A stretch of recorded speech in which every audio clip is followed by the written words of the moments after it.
It's probably the most important core principle with sea kayaking, and kayaking in general for that matter. It's getting your elbow behind the force. What I mean by this is having your elbow underneath the power that's required, or on top of the power, or behind or in front of the power. If you're doing a high brace or high recovery, the elbow should be underneath the paddle. If you're doing a low brace or low recovery, your elbow should be above. If you're doing a reverse sweep stroke, the elbow should be behind.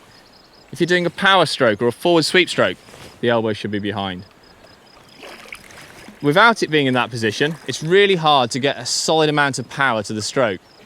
So it's something to be conscious of and really look for all the different strokes that you're practicing and doing. When you start to have to really rely on the paddle for support, when you're going fast, you're in the surf, getting that elbow in the correct position is going to make all the difference.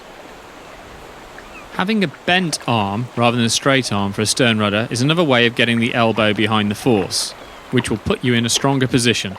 To test out how having a straight arm is not a great position in a stern rudder, when you're on the beach, put yourself in a position where you have a straight arm and then get a friend to gently push against it and then try and resist it. Go on then, Maren. Yep, okay, I can't. But then if you try it in a position where the elbow's behind the force, go on then. Not a problem.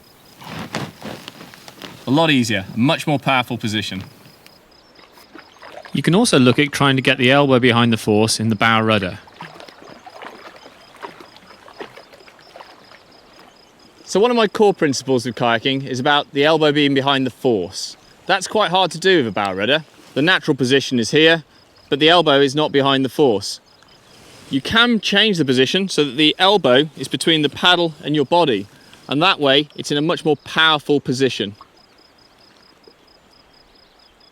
So whatever stroke it is that you're practicing, whatever technique you're developing, always think back to having your elbow behind the force, giving yourself a much more powerful and positive position.